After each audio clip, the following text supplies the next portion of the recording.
अब हम आपको विजयदशमी से जुड़ी वो 10 बातें बताएंगे जो आपका जीवन बदल सकती हैं अगर आप सीखना चाहें तो। पहली बात, सफल होने के लिए प्लान ए के साथ प्लान बी भी होना बहुत जरूरी है। भगवान श्री राम और रावण के बीच हुआ युद्ध जब अपने आखिरी दौर में था, तब भगवान श्री राम के लिए रावण को मारना मुश्किल हो गया था। युद्ध के दौरान भगवान राम रावण के एक सिर को काटते थे तो दूसरा सिर वापस आ जाता था, और इसीलिए भगवान राम ने युद्ध के दौरान प्लान बी को अपनाया। विभीषण के कहने पर भगवान राम ने रावण की नाभि पर वार किया और रावण का वध करके उस पर विजय हासिल की। इसलिए प्लान ए के साथ प्लान बी भी हमेशा तैयार रखिए। दूसरी सीख है धैर्य। भगवान राम के लिए रावण पर विजय प्राप्त करना आसान नहीं था, लेकिन उन्होंने कभी भी अपना धैर्य और विश्वास खोया नहीं। इस युद्ध को जीतने के लिए भगवान राम ने अपनी टीम के साथ पूरी योजना बनाई, कड़ी मेहनत की, परिश्रम किया और आखिरी क्षण तक चुनौतियों से एक एक करके सामना किया। और उनके इसी धैर्य ने रावण पर उनकी जीत को आसान भी बनाया और सुनिश्चित किया। यानी जो सफलता होती है वो समय भी मांगती है और संयम भी मांगती है। तीसरी सीख यह है कि गलतियां विनाश को जन्म देती है। रावण बहुत ज्ञानी था, वो धन के देवता कुबेर का भाई था, लेकिन सीता के अपहरण की एक गलती ने उसका सारा सम्मान, उसकी सारी रेपुटेशन, उसका जीवन ही समाप्त कर दिया, और उसकी ये गलती उसके वध का सबसे बड़ा कारण बन गई। चौथी सीख यह है कि अपने राज किसी को ना बताएं। रावण पर भगवान राम की विजय का एक बड़ा कारण विभीषण था, क्योंकि विभीषण रावण के सारे राज जानता था। विभीषण ने ही रावण की नाभि में छिपे अमृत का रहस्य भगवान राम को बताया, जिसकी वजह से भगवान राम रावण का वध करने में सफल हुए। यानी आपके राज, आपकी जो गुप्त जानकारियां हैं, वही आपकी सबसे बड़ी ताकत होती हैं और वही आपकी सबसे बड़ी कमजोरी होती है। और कोई आपका अपना ही, अपने कोई आसपास रहने वाला व्यक्ति ही उसका सबसे ज्यादा लाभ उठाता है और फिर आपको हानि पहुंचाता है। इसलिए गुप्त शत्रु से हमेशा बचकर रहे। पांचवी सीख है अपने विरोधी को कम करके आंकने की भूल न करें। रावण की तुलना में भगवान राम एक साधारण मनुष्य की तरह थे। वो अपने राजपाट और सेना से दूर जंगलों में वनवास काट रहे थे, जबकि दूसरी तरफ रावण बहुत शक्तिशाली था और उसे कई वरदान भी प्राप्त हुए। लेकिन रावण से गलती यह हुई कि उसने भगवान राम की ताकत को नजरअंदाज किया, उन्हें आम व्यक्ति मान लिया और वानर सेना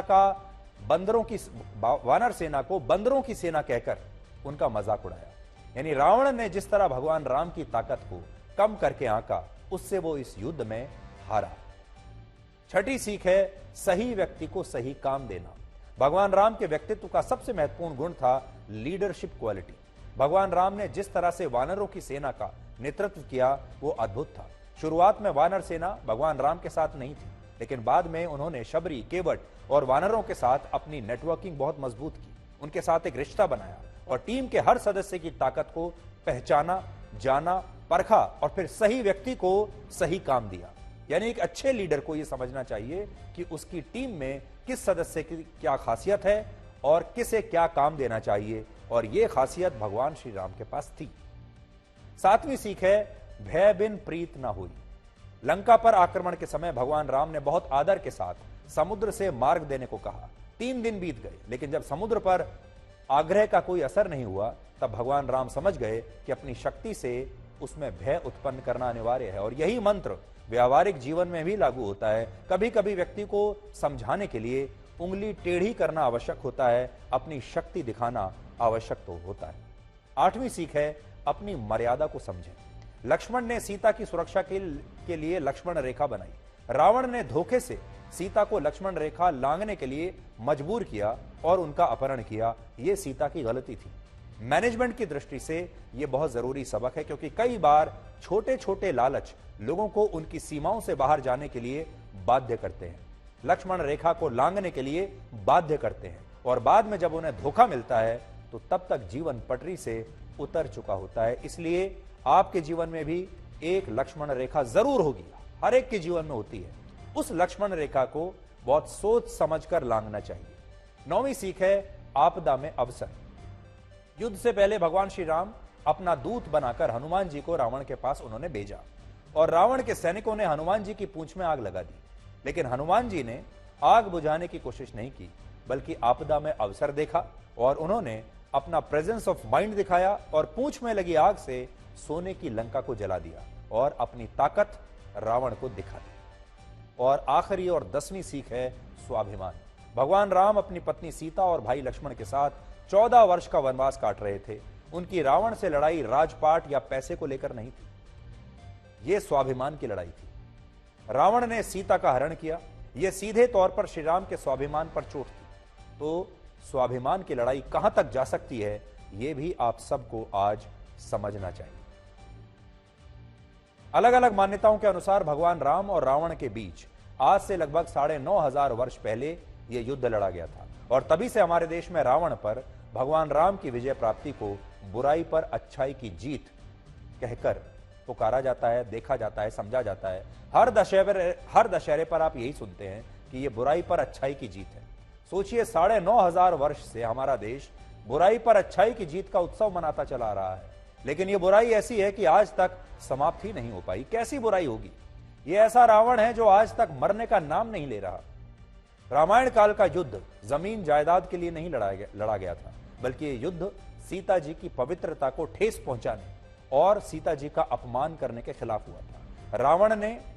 रावण ने जिस तरह से सीता का हरण करके उनके स्वाभिमान को चुनौती दी, उनके प्रति गलत दृष्टि रखी, उसी के खिलाफ भगवान राम ने रावण के खिलाफ यह लड़ाई लड़ी थी। यानी यह लड़ाई शुरू हुई सीता जी के अपहरण और अपमान के साथ। लेकिन सोचिए आज 9,500 वर्ष बाद भी हमारे देश में और हमारे समाज में क्या कुछ भी बदला है। आज भी हमारे देश में जब महिलाएं अपने घरों से बाहर निकलती हैं तो उन पर बुरी दृष्टि डालने वाले रावण गली के हर नुक्कड़, हर चौराहे पर आज भी आपको खड़े मिल जाएंगे। कल ही हमारे देश में नवमी के मौके पर बहुत सारे करोड़ों लोगों ने, परिवारों ने कन्या पूजन किया होगा। लेकिन क्या आप जानते हैं कि कन्या पूजन करने वाले हमारे ही भारत में महिलाओं के खिलाफ दुनिया में सबसे ज्यादा अपराध होते हैं। यानी रावण सिर्फ एक पात्र नहीं है, बल्कि रावण एक भावना है जो बुराई की तरह लोगों के मन में रहती है। और आज भी हमारे देश में महिलाओं को परेशान करने वाले और उनके खिलाफ अपराध करने वाले न जाने कितने रावण ऐसे ही खुलेआम भारत की सड़कों पर, गलियों में, मोहल्लों में खड़े हैं और उन्होंने भारत की करोड़ों महिलाओं का घर से बाहर सम्मानजनक स्थिति में निकलना मुश्किल कर रखा है। ये वो रावण है जो हमारे देश की करोड़ों महिलाओं को आज भी बसों में मिलेंगे, बाजारों में मिलेंगे, शायद दफ्तरों में भी मिलेंगे, सड़कों पर मिलेंगे, मोहल्लों में मिलेंगे और हर बार उनका बाहर निकलना मुश्किल कर देंगे। तो ये वो रावण है जो आज भी लगातार इसकी संख्या बढ़ती जा रही है। ये आज भी लगातार लोगों के मन में बस चुका है और ये रावण ऐसे हैं जिनके खत्म होने का ये नाम नहीं ले रहे हैं। इसके बारे में आप सोचिएगा जरूर। हमारा देश बड़े फक्र से दशहरा तो मनाता है, बुराई पर अच्छाई की जीत की बात भी करता है, लेकिन फिर हमारे देश से इतने करोड़ों रावण समाप्त क्यों नहीं हो रहे? इस बुराई पर अच्छाई की जीत हमेशा के लिए हो क्यों नहीं रही? इसके बारे में आज सोचने का दिन है।